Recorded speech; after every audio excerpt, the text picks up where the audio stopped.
everyone, this is Sam Black with Drafting Archetypes, and today we're getting into the first archetype for March of the Machines, which is blue-white. I'm discussing blue-white first because I've drafted blue-white a bunch. I've drafted each of blue and white, I think, more than the other colors, and I've drafted them together a handful of times. I have kind of an addiction to RAF, Weatherlight Stalwart. And so basically anytime I see that early in a draft, it's going to pull me into blue-white. And it's, great in Dominaria United, great in this format. Very happy to get to play with it again. So I mentioned that card right off the bat because I think that it meaningfully informs some of what's going on in blue-white. But without getting too much into that, slight comment on bigger picture stuff. My impression of the set so far is that it's really good. I've really enjoyed my drafts, and I've played a ton of games where it felt like I was just incredibly far behind early in the game and at various points, and I've managed to barely crawl back and get out of it, which is exactly what I'm looking for in a format that has the potential to be really snowbally. Battles have been compared to planeswalkers in terms of what they're trying to accomplish. That being encouraging players to play with creatures by having these permanents that can be attacked, so that having better creature presence leads to some kind of material advantage rather than just, hoping that it ultimately ends up, doing something meaningful in terms of life totals, in other words, killing your opponent. Planeswalkers have the issue that they don't require creatures, they're self-solving. If you have a planeswalker, it's on your opponent to answer it, so your strategy can just be to present planeswalkers and then answer your opponent's creatures and run away with it. Your strategy can't be to just present battles, because the battles aren't self-solving. They give you some benefit off the top, but they're not going to win the game from there. You need to complete the battle, and they're both not self-solving, and they're limited in payoff. They give you one thing once, and then you have it, and you're done. So they don't snowball quite the same way that planeswalkers do. Your opponent gets some kind of benefit, which might be worth a card, or might just be some tempo up front. Then they flip the battle, and they get usually a good rate for a single card worth of value on the back. And all of that is good and can put someone pretty far ahead, but it's recoverable. And so I've played a bunch of games where, my opponent flips an early battle and I'm like, okay, I'm pretty far behind here. But when I'm starting to stabilize and I have a deck with a bunch of card advantage and some removal, I'm like, well, I'm really far behind. I kind of didn't get off to a great start. And now I'm on the back foot. But I'm still at 17 life or something because they've been attacking this battle.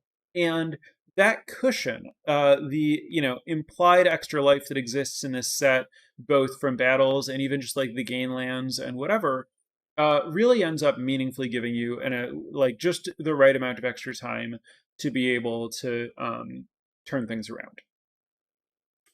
One of the most important things in terms of turning things around is the ability to make tempo positive plays, and one of my favorite ways to do that in this format, tying it back to blue-white, is with Convoke spells. So Convoke is primarily in blue, followed by red, followed by white. White has two Convoke commons, Aerial Boost and Cut Short. Aerial Boost is 1 and a white. Convoke instant, target creature gets +2/+2 and flying until end of turn. Cut Short is 2 and a white instant, kill a planeswalker that's activated this turn, or a tapped creature. And Aerial Boost, I think, is actually the better of those cards because it works on offense or defense and it costs less mana. I've found the ability to represent Aerial Boost with no untapped lands and then ambush a flying creature when you're tapped out and don't have any flyers, for example, to be just a great way to swing tempo and regain control of the game. That's kind of big picture, the sort of thing that's possible in blue-white in the format in terms of your positioning. But let's get a little bit more into what blue and white decks look like rather than going too far down this rabbit hole. I need to go back a second to what I was saying about my first impression about the format being that it's good. it's not just good because it's not too snowballing. It's also good because I think it's really high synergy and your game plan like really matters and you need to understand it. You need to understand when and how you plan to attack and how you plan to block and how those things factor into competing over both your own battles and your opponent's battles. And there are assorted like tribal synergies, sack synergies, a variety of different kinds of synergies that you can, take or leave. You can have a deck that tries to use them or doesn't. You can sometimes use just a little bit of them or not. So there's a lot of flexibility in how you draft and how you value cards for your deck.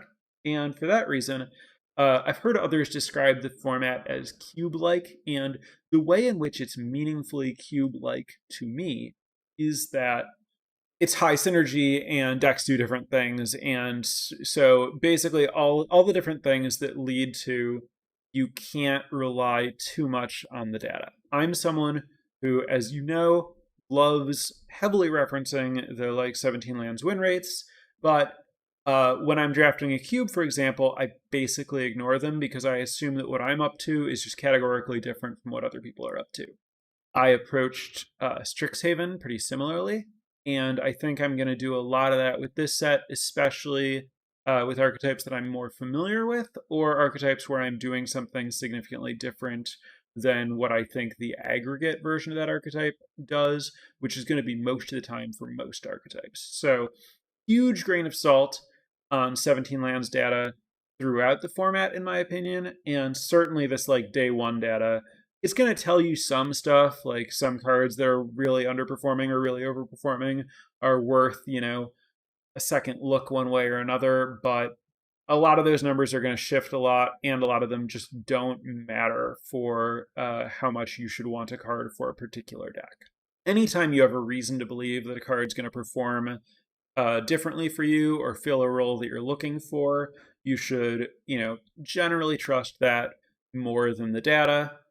Sometimes it's like, okay, well, what percent better is this than it is in aggregate? And if a card's truly horrible and you're like, well, I use it a little bit better than average, then you might still want to pass up on it. But for the most part, what I'm looking at is not going to be super heavily data driven for this format, I suspect.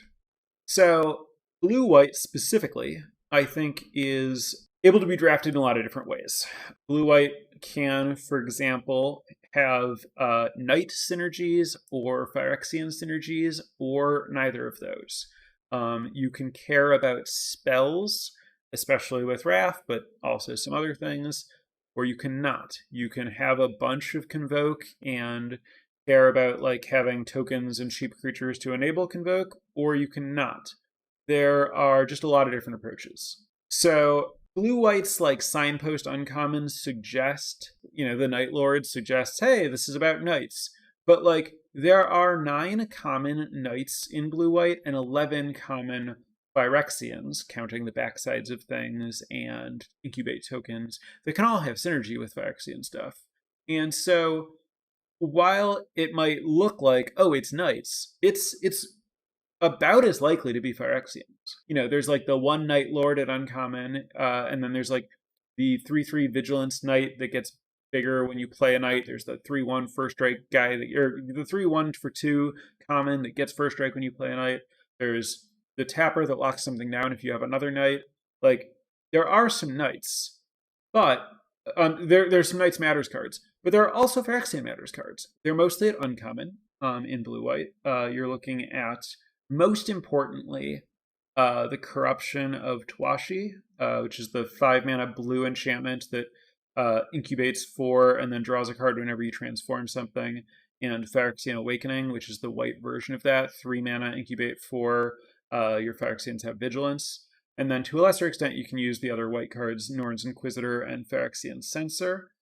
And then you get Sunder the Gateway and Eyes of Jataxius. Sunder the Gateway is the sorcery speed disenchant that incubates 2, or you can just incubate 2 and immediately wake it up, so it can just be a 2 mana 2/2 Phyrexian, basically. And then Eyes of Jataxius is the 3 mana draw card, incubate 3 sorcery. The fact that both of those are spells that make basically creature tokens means that they both play really well with Wrath. So, little bridge from, oh, I'm drafting blue-white because I have Wrath, into doing the Phyrexian thing. Another kind of secret Phyrexian synergy card is Scroll Shift, the flicker that draws a card for 3 mana that can flicker enchantments in addition to artifacts and creatures. So you can flicker your Corruption of Twashi or Phyrexian Awakening to draw a card and investigate or incubate 4 again, which, you know, I'm not going to play a lot of scroll shifts if I just have 1 Corruption or Awakening, but if you start to have, you know, 2 or 3 of those, it can be a pretty strong thing to look to do. And then, of course, you know, scroll shift, like any other instance, going to play well with Wrath. So there's a whole thing going on there. And this might not be relevant for all players, or might not, you know, show up a lot in the data, but I can't talk about blue-white without acknowledging that looping is possible again. Thanks to Oracle of Tragedy, the 2-mana 1/3 that when it ETBs or dies, you can loot, or you can shuffle up to 4 cards with mana value 4 or greater from your graveyard into your library. This can't shuffle itself or other copies of it in, so it needs some help. You have to have Oracle of Tragedy, and then if you're in blue-white, you need something that will bounce or flicker it, like Scroll Shift or Afara's Dispersal, and then you can, you know, bounce and flicker and whatever, your Oracle of Tragedy, shuffle in the cards that you want, cast them again. This all sounds like the kind of thing that's never really going to happen, especially in a format that's like really snowbally. But as people who have watched me play other formats know, I have ways of making this come up. I've already had a deck that did this. I trophied with that deck. It was very strong. And this kind of endgame package plays really well with some of the Convoke card advantage spells that give you a long game, and then getting them back becomes kind of a whole thing. So, about blue-white generally, sorry, this is a little bit messy because there are so many different things going on. I think almost all blue-white decks want to be able to take advantage of Convoke in some way, because I just think the Convoke cards are so good.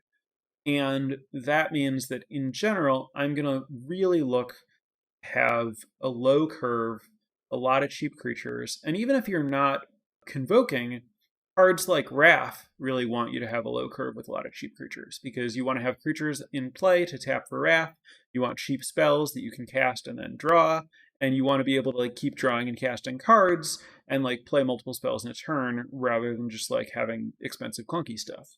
So I try to, you know, the top end of my deck, I want to mostly have Convoke, and then I want a lot of just like cheap interaction, cheap creatures, and card draw. And that package, that strategy, that plan has worked really well for me. I've found success with tempo-oriented, like knight aggro decks. I think that the knight version of blue-white is the most aggressive, and I've had success with like the deck that I mentioned that could loop itself. I would attack eventually, but it would be very, very, very much an afterthought. If there was any chance I would want to block or use a creature to convoke or whatever, it was fine to just not attack. It didn't really matter. My opponent's life total was never relevant to me. I was, you know, dominating every late game. And if you're planning to not prioritize attacking, then there's a good chance that you don't want to prioritize battles very highly. Whereas if you have a bunch of like creatures that have first strike on your turn and tap your opponent's stuff down and have flying, then you can probably pretty reliably flip battles and take good advantage of it. So you really want to think about like, where are you on that axis? And also for blue-white specifically, how many flyers do you have? Because it's really a lot easier to flip battles with flyers.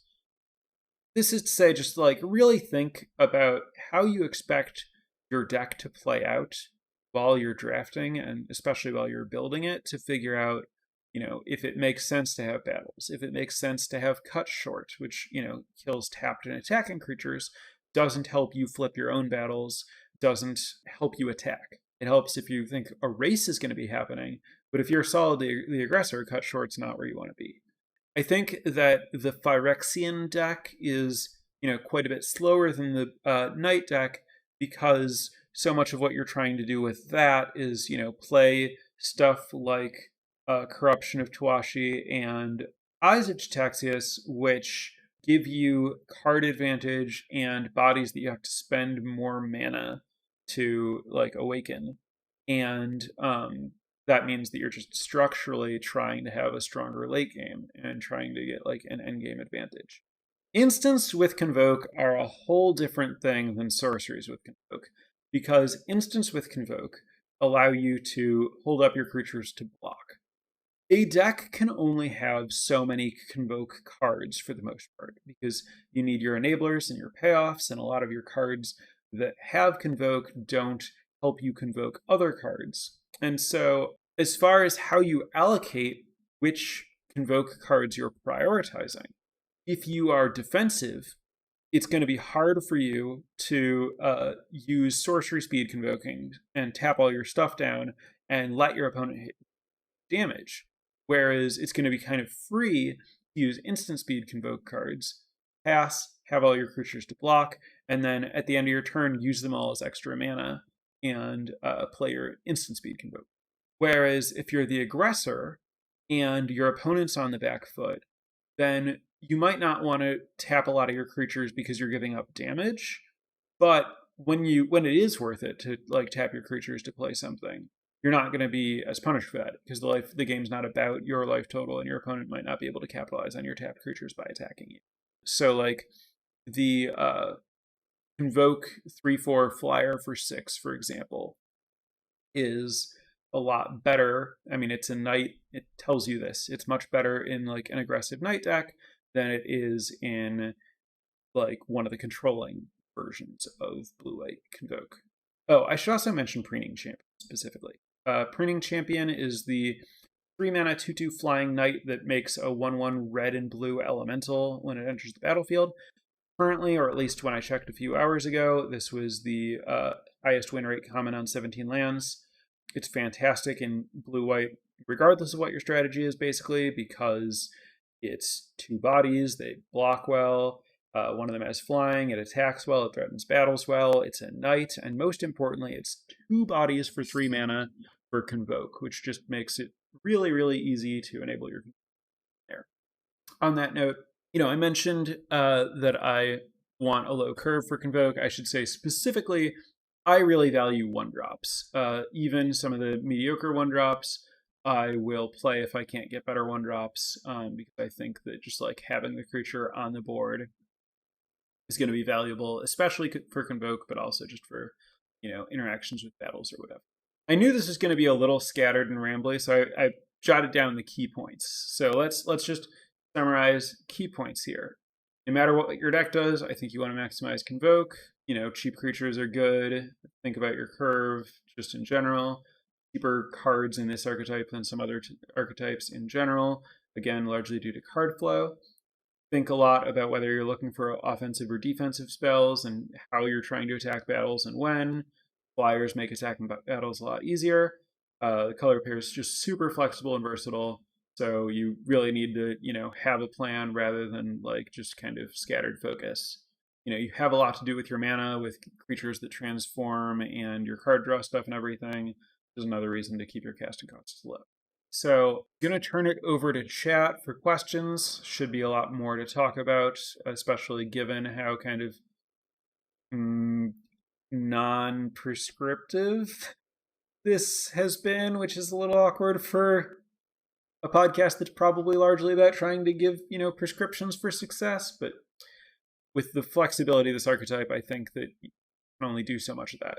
So thanks as always to the newest patrons at patreon.com/draftingarchetypes, Adam and Christian. And let's get to some questions. Of course, if you would like to, be acknowledged, support the podcast, get some benefits, check all of that out at patreon.com/draftingarchetypes. So, do you have opinions on the playability of the 2 white-blue bounce a creature battle or the 3 blue tap and stun a creature battle? Yes, I like both of those a lot if you are, the like aggressive blue-white decks, especially the knight blue-white decks. I've had really good experiences with both of them. They're kind of cool in that they're, like I mentioned, that battles aren't self-solving the way that planeswalkers are, where planeswalkers, just kind of do their thing by themselves. Battles, you have to have creatures to like attack them to make them do anything. In a different way, those two are self-solving in that they answer your opponent's blocker, so it's a lot easier to play and instantly flip them. And given how much I want to curve out and play flyers and stuff anyway in this archetype, I'm really happy to, have these battles that I can instantly convert that then give me like really good creatures and also give me some tempo with the bouncing or locking down my opponent's stuff. The flip side of that, giving you the the flying knight with power and toughness equal to the number of creatures you control, getting that huge body has been awesome. It dominates fights over other battles, ends the game really quickly. Blue and white often have, small creatures and they're going wide. And so the fact that you're going wide, giving you a really big creature has been great. And then the blue one that, stuns a thing and gives you a creature, like the creature drawing cards there and having flying is really nice. Probably not as strong as the gold card. It's a monocolored card, but I'm generally happy with them in blue-white. Also, like, while blue-white knights is aggressive, I feel like it's really happy to play the kind of like snowbally game rather than the like get 'em dead game. And like I generally don't feel like I'm suffering a lot from the implied life gain I'm giving my opponent by attacking a battle instead of them. So yeah, I think that those battles play super well in the like Knights aggro builds and the Convoke builds that happen to have a good number of cheap flyers. If you're in kind of the grindy Phyrexian space, you might not want to be there. If you're in the like all, instant speed, card draw, and counter spells, Wrath and blockers control deck, you might not want to prioritize the battles. But if you're good at attacking and flipping them, they certainly pay you for it. Any color best to splash in blue-white / more synergistic rares to splash. So again, it's hard to say what's the most synergistic without knowing what your strategy is. And I think that there are a lot of different strategies that are viable. For example, if you're doing the like deck looping thing, then I would be interested in splashing black for the 2 and a black instant that mills 3 and then gets 2 creatures back from your graveyard as a way to tear through my deck and set up and loop with Oracle of Tragedy. And then while I'm there, I'd be happy to splash some removal or whatever. If you're doing more of the like dedicated all-in Convoke thing, then maybe you're, some Jeskai combination, maybe you're not splashing red, maybe you're splashing white, maybe you're, even, maybe you are splashing red, whatever.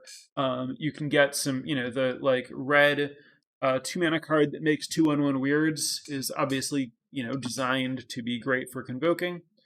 So there's certainly something there. If you're in the Phyrexian thing, maybe you want to splash green, and maybe you're leaning into the like blue-green transform and Phyrexians thing, and maybe you're just like a Bant Phyrexians deck, or maybe you're the Phyrexians and you found uncommon black payoffs instead of uncommon green payoffs, and your Esper Phyrexians is also a totally valid place to be. So I think that it's not so much this color is better than this color with the blue and white cards. It's this color is better than this color with this particular thing that you can be doing within blue and white. Note, I didn't say any color was particularly synergistic with knights.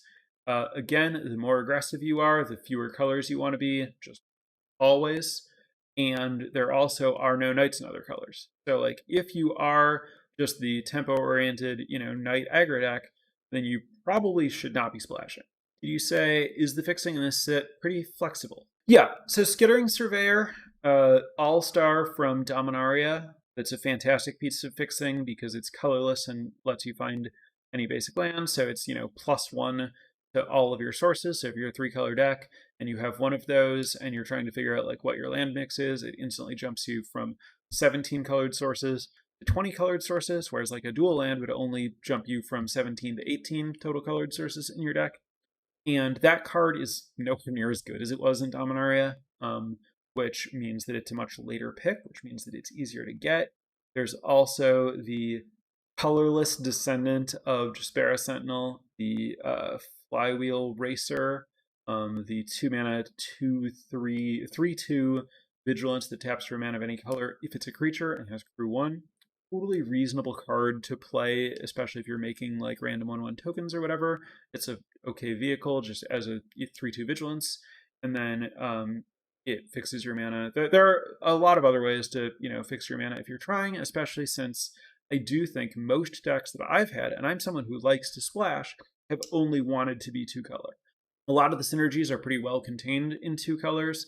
It's really important in my mind to curve out in this format, and being 3 colors makes you stumble a little bit more.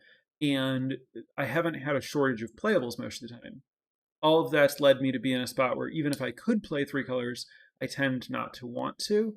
And so for the people who are trying to play more, it's there and you can. So you certainly can splash in blue-white if you are one of the slower decks and you have a reason to.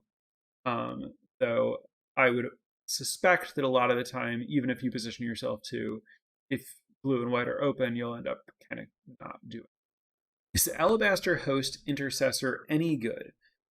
Yes. So that's the 6-mana 3/4 Planescycler that exiles a creature when it enters as long as it's in play. I don't think it's amazing. I'm relatively low on land cyclers because I do think spending mana to land cycle in the early to mid game is very painful. And I'm low on expensive cards in blue-white. But it is very flexible, and having a 3/4 that answers one of your opponent's cards is a really strong thing to get in Limited. I personally have not been approaching it as a card that I want to prioritize. It's not a high pick for me, and I have not been playing a lot of them, but I do respect it as a playable. But it's a card that I'm kind of looking to get cheap or free, and I'm not sad if I don't have it. I suspect that there will be some players who value it more highly than I do, but I do think that I'm right, and I don't think that I'll change to valuing it really highly or like really missing it in most of my decks. Is there a limit to the amount of battles you should have in a blue-white deck? Yes, there's a limit to the number of battles you should have in any deck, because each battle doesn't help you flip the previous battle until you've flipped it. And the more battles you have, the more, if your opponent has, like, if you've played 3 battles, you can, it's hard to flip a lot of them at once. I haven't worked out what the exact number is, and I have had too many. Certainly, the better you are at flipping them, the more you can have. And, if you have some that are really good at like snowballing into letting you flip more, great. But you don't want a lot of them.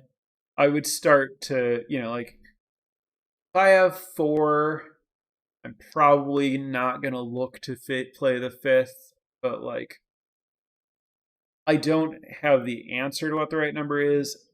Side note, Sirkovich, if you're listening to this, or anyone else, I would I would really like to see a thread on win rates as a function of number of battles at some point once we have some more data, mostly just to try to isolate, like, in general, what number of battles is best.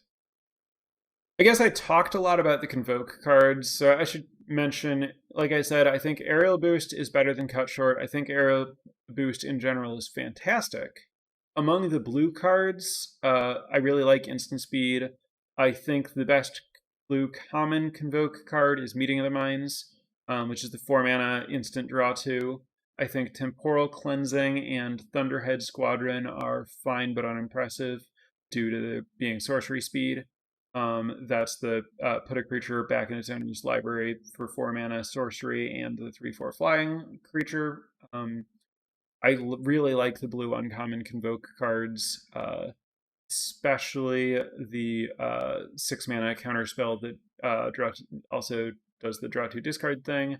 But I also like the +2/+2 flying draw card for 5, and I think the tap 2 things down and distribute 2 stun counters card is actually really, really good. Pharos Dispersal ? The Pharos Dispersal ! One of the higher win rates in the early stats among blue cards. Obvious, closest comparison in some ways is Buried in Books, where this costs 2 less mana for each mode, and instead of putting the creature back in their library, it puts it in their hand, but you get to surveil 2, which is very significant. I've definitely been in some spots where, the format's snowball-y, and being able to get rid of an attacker for a single mana is just huge in terms of being able to recover when you're behind. Also, tricks are very good in the format, and a bounce spell trumps most tricks. So getting that represented for such a small amount of mana is also great. Yeah, the Pharos Dismissal is very good. Oh yeah, and also, it kills decently sized tokens dead forever, and you get to surveil on top of it. So really, really good against tokens. Also, sometimes your opponent invests a lot of mana in transforming something that costs 6 mana or whatever to transform, and you bounce it in response, and you've eaten 9 of their mana or something, and you got to surveil. You're not up a card, but I mean, at a certain point, some amount of mana is worth a card most of the time. So yeah, that's very good. Also, I should comment on the Scab, the 5 mana 4/4 ETB, both players mill 3.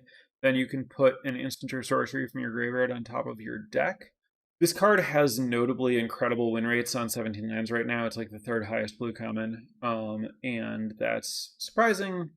It's an expensive card that doesn't do a lot doesn't have natural synergy in a lot of blue decks, but I do think the ceiling on the card is really high. Rebuying your best spells is a big deal. 5 mana 4/4 is fine rate, and milling your opponent enables some of the other blue cards. There's also a Mondo combo that I personally have assembled with Sea Double, the rare instant for 4 mana that can copy a spell or creature, or if your opponent has 8 cards in their graveyard, it can copy both. Sea Double with the Scab is really, really, really good, because when you play either one and then the other one, you assemble both of them. And then you get in this spot where the Scab puts the Sea Double on top of your deck, the Sea Double copies the Scab copy mills both players and puts the Sea Double back on top of your deck. And now this is costing your draw step, but every turn you're drawing a 4/4, and you're milling your opponent.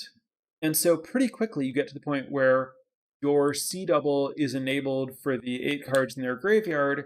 Now it copies both a spell and a creature. And now you're in a spot where if anyone plays a spell, you get to copy that spell and copy your 4/4 and put Sea Double back on top. And all of this is milling your opponent and can't mill you out, because if you have no cards in your library, in your upkeep or whatever, you copy your 4/4, you mill your empty library, and then you put your Sea Double back in. So your opponent needs needs a removal spell, because Sea Double is uncounterable. Or uncopyable? Maybe it's only uncopyable and not uncounterable. They need to be able to disrupt it in order to deck you. Uncopyable, not uncounterable. Okay. So can be countered. They need some way to disrupt you. They're not going to deck you as long as that thing is happening. So the Scab is something that you should really look for. So Sea Double is just a good rare. You should play it. But anytime you open it, you can probably find a Scab in the draft. And because if you've cast if the Scab is in play and you draw the Sea Double whenever, or you draw the Scab after you've played Sea Double, you assemble the combo a lot, and it matters a ton. So that's a thing to look for in any blue deck. Guessing the deck is a big game deck, but if you don't get a lot of flyers to break through a stalemate, what sort of ways can I play to get through? So I'm not sure if this the answer about just in general, like blue white is a big game deck in that you want a large board because you're convoke. And you like have a bunch of card draw and not a lot of removal, and you have like some tempo plays to prolong the game. So the question is, how do you break through in this spot? Like this is, related to the fact that like a lot of people ask me like, what's your win condition? Like, how are you ending the game? The answer for me most of the time is I don't care. I'm not. That's not a thing that I'm thinking about. The way that I'm gonna break through is I'm gonna have 20 creatures to my opponent's 4, and I'm gonna attack with all of them at some point, or like maybe I'll double activate Wrath, or like maybe I'll assemble some kind of like library loop and like deck my opponent or whatever. It doesn't matter.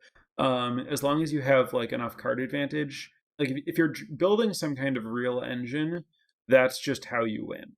And then if you're not like building some kind of real engine or like huge amount of card advantage, then it sounds like you should be, more of like a dedicated like flyers with tempo, like lock your stuff down and attack unites deck. I've had decks in this format, not necessarily in blue white, that could happen in blue white, that are just really good early game decks. And like if the opponent stabilizes, they just lose. And that's fine. Like the early game is so good that you win most of the games quickly.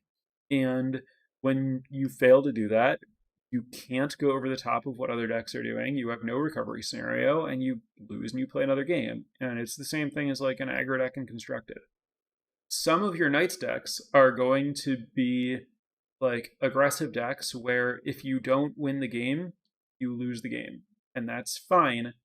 Your deck might be a really good aggro deck that wins the game 60-70% of the time pretty quickly, and then when that doesn't happen, you lose, and that's just what your deck is.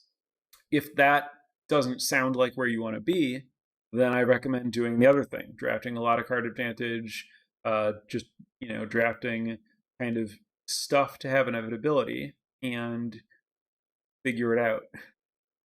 How much do you value removal in blue white?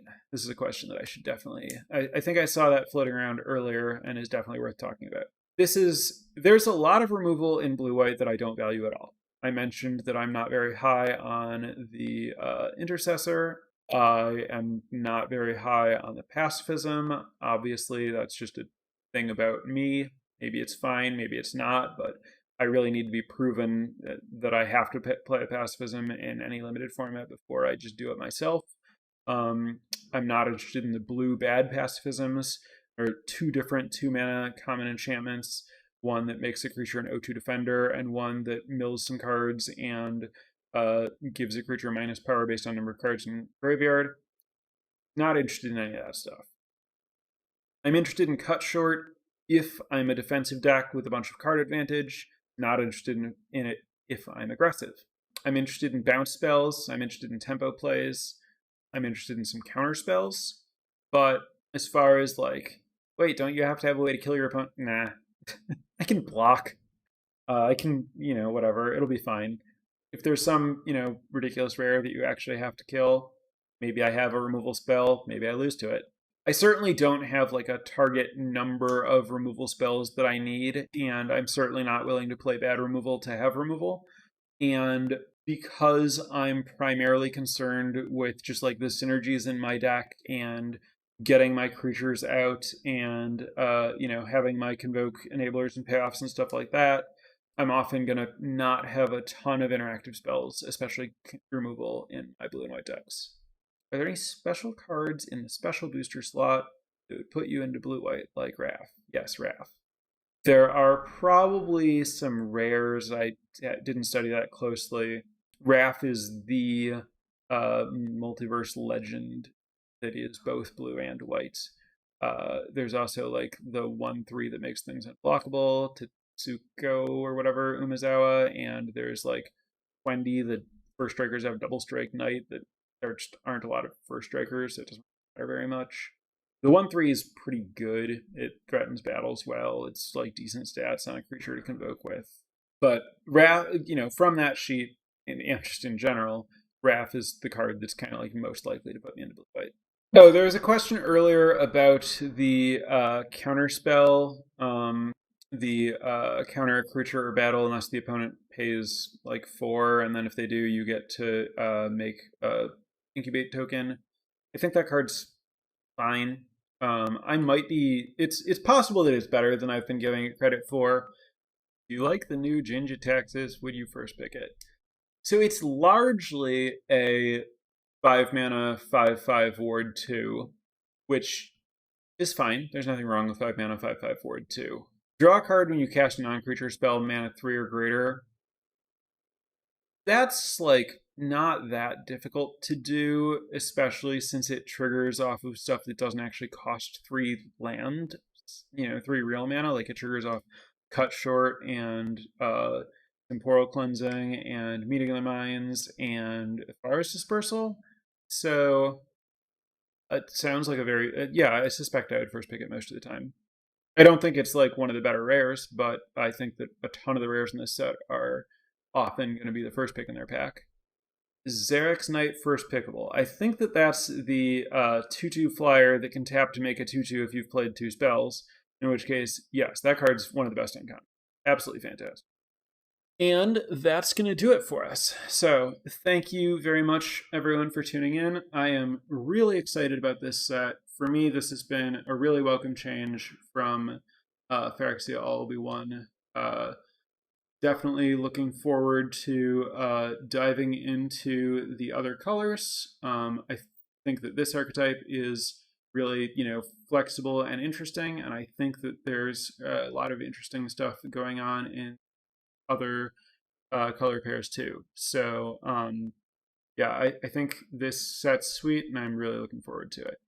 So thanks, everyone, and bye for this week, and I'll be back next week with another episode. I actually hope to be able to open this up to a poll for patrons to decide what we'll be talking about next week, but that's going to be a decision that I'm going to have to make after the weekend when I decide how comfortable I'm feeling with things in general. Also possible that it'll be like a partial poll where I just give a few options. That might be the most likely situation.